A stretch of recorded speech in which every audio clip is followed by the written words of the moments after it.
Scranton. Reading, but also Scranton. Cutting the bit of text that further explains how this return is the result of a creatively bankrupt entertainment industry, just like Palpatine and your mom. Panning for nostalgia. Dunder Mifflin. Yeah, they've been gone for a while. The one and done guys are fine. Less drama, that's for sure. The activity at Dunder Mifflin was mostly madcap hijinks, with drama peaking out at maybe 5%. This isn't the accomplishment that Bob Vance Refrigeration thinks it is. I just moved last month from Alaska.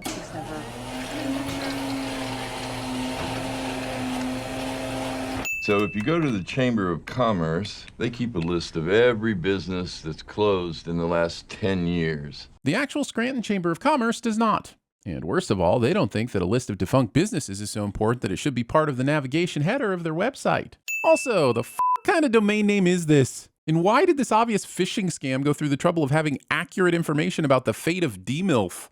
Also, when Bob Vance Refrigeration clicks the D link, the browser doesn't even pretend to be navigating to a new page. Ha! Leave Scranton for Toledo? Toledo. Scranton, but also Toledo. And also Scranton. Hello, hello to my toilet kings. And of course, my toilet queen on her toilet throne. Discount David Scott Brent Michael. Sneaking a prequel into your spin-off so you can plant the seeds to later spin off your prequel. Then create a sequel to the prequel that is ultimately just a reboot of The Office. I see what you're doing, NBC, or Peacock, or whoever you are. We have an account that lets us pull stories directly off the AP. A process that should not include clicking on a PowerPoint file that claims to be a text document. Putting bird-covered newspaper in the recycle, that's going to become someone's napkin. The print version really all exists for people to have something to frame when they are mentioned, which we try to do as much as possible. Don't tease me with the prospect of getting paid to collate a list of names. Speaking of which, this isn't in alphabetical order by first or last name. Also, the headline promises an article about housing foreclosure, but actually talks about someone falling headfirst into boiling water. And the article above it seems to be either about Marxism or slavery, is written in 19th century English, and is at least partially repeated in the right column. Like the first tip, what was that? Maybe a piece of cheese? Title of my sex tape?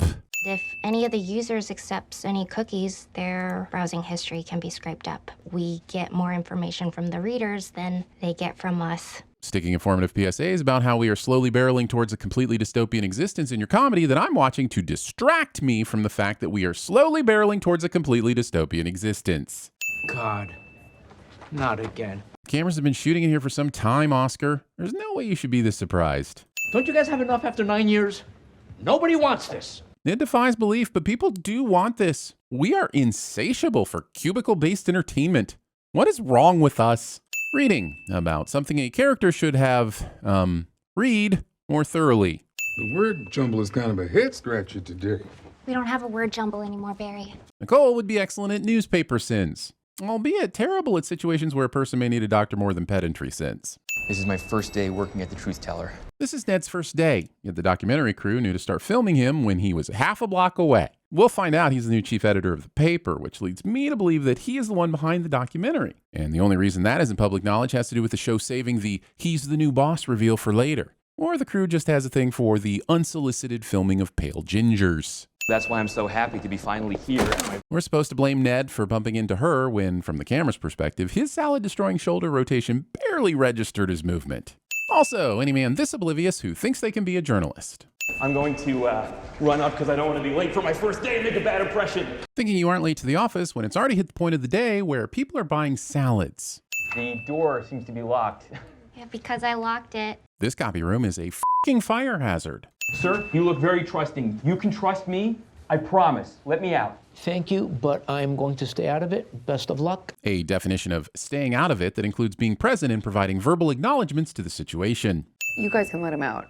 Are you sure? Yes, I saw him downstairs talking to the camera crew. He's real. Being part of a documentary crew means staying out of the narrative as much as possible. But I think most would agree that avoiding being charged as an accessory to a felony is worth the risk of contaminating the narrative. Also, if talking to the camera crew is what establishes street cred in this place, why wouldn't Ned have looked to the camera crew for help? Being suspicious enough of a stranger to pat them down for weapons, but not bothering to check their backpack. Do you know some place that I could get something to eat? I owe you a salad anyway. Worrying about being late for your first day and then making going out for lunch the first item on your agenda. So I got scared and I went to work at his company selling cardboard. This franchise postulates a universe in which everyone is, in some way, involved in the paper business. No.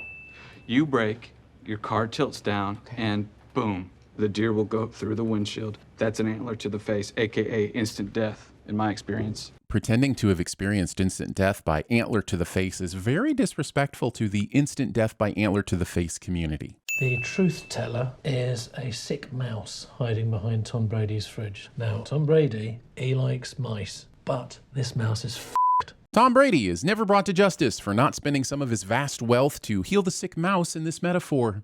Do you mind if I stand on your desk? There is entirely too much desk standing going on, and without a single "Oh Captain, my Captain." You are more than welcome, all of you, to volunteer your time at this newspaper. Having paid employees volunteer within the hours they are getting paid is not how volunteering works. That's just reassignment. You can find me here, or you can email me at salesgod@softieschicago.com. The volume of defecation in Chicago warrants the need for that Softies branch to have its own domain. Also, making your work email address salesgod and being embarrassed by it. The Me Too thing. Me didn't. Me wouldn't. Me believe in respect. In workplace, me haven't. Spitting in the face of the AP style guide on your first day. In America, there is a saying about accepting the things that you cannot change. In Italy, we do not have that saying. But you do have che vuoi farci, which means what can you do about it? E così e basta, which means that's just the way it is. And o mangi questa minestra o salti questa finestra, which is basically take it or leave it, but with more soup. It is a kind of alchemy, and what comes out this end is the truth. My TED Talk about the digestive properties of Arby's somehow makes it into the episode. I don't mean to be blasphemous, but I worship at the altar of this machine. Saying you don't mean to be blasphemous immediately before saying something blasphemous. Moses would never. A man washing his balls in the garden with a hose. It's filthy balls. How does a person who has already been in a documentary think this is going to make anything unusable? He's giving them documentary gold. We can no longer rely on my predecessor's plan to dump it all in the woods and wait till the fires take care of it. Come on, toilet time. I had Taco Bell for lunch. Is it expensive? You can bet what you're sitting on it is. We had a naked hot tub orgy. So that actually means that the article's too big for the box. I would have thought it was too short. That's what she said. An illusion. I wanted to be Clark Kent. Because he's getting laid. Looks like y'all caught a live one. I'm in a glass case of emotion. I saw Esmeralda was mad, and I knew it was only a matter of time before she took it out on someone, so I had to act. What about the Dead Poet Society? Much better movie. The Me Too thing. Me didn't. Me wouldn't. Me, John, big tree.